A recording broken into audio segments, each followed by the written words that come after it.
Special operation ગ્રુપે સુરતના most wanted ટોપ 16 આરોપીઓ પૈકીના એક એવા છેલ્લા 19 વર્ષથી નાસ્તા ફરતા આરોપીને ઝડપી પાડ્યો છે। આ આરોપી નરેશ કેસરી મલજી રાવલ ઉમરા પોલીસ સ્ટેશનમાં નોંધાયેલા ઘાતકી હત્યા સાથે લૂંટના ગંભીર ગુનામાં ફરાર હતો। તેના માથે 45,000નું ઇનામ જાહેર કરવામાં આવ્યું હતું। પોલીસથી બચવા માટે તે પોતાનું નામ બદલીને કર્ણાટકના ઉડુપી ખાતે રહેતો હતો। એસઓજીએ દક્ષિણ ભારતના વેપારીઓને વેશ ધારણ કરીને ઝડપી લીધો। વર્ષ 2007માં ઉમરા વિસ્તારમાં ફરિયાદીના ઘરે લૂંટ અને હત્યાની ઘટના બની હતી। ફરિયાદીના પુત્રો વિદેશમાં રહેતા હતા। આ આરોપી નરેશ રાવલ તેમના ડ્રાઈવર તરીકે નોકરી કરતો હતો।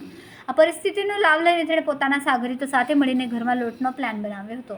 સાગરીત રવિ પાંડેને પણ ત્યાં નોકરી માટે રખાવ્યો અને વિજય ગુપ્તા અને સંતોષ ગુપ્તાને લૂંટ માટેની ટીપ આપી હતી। ઘટનાના દિવસે આરોપીએ ફરિયાદી અને તેમના પત્નીને બંધક બનાવી હતી અને લૂંટનો પ્રતિકાર કરતા વોચમેનની હત્યા કરી નાખી હતી। ત્યારબાદ ઘરમાંથી સોનાના ઘરેણાં અને વિદેશી કરન્સી સહિત કુલ 2 લાખ રૂપિયાથી વધુની કિંમતની લૂંટ ચલાવીને ફરાર થઈ ગયા।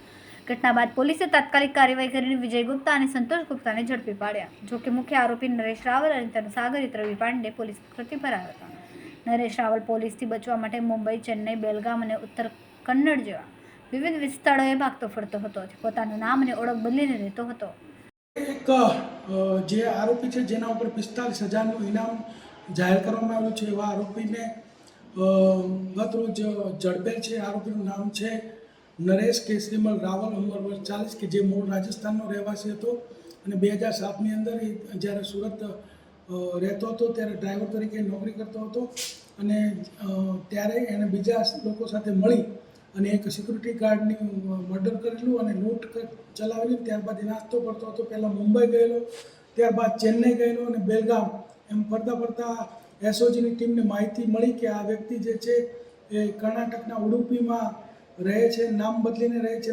ત્યાં નામ નિર્મળ કેસરીમલ કોરાવર તરીકે રહેતો હતો।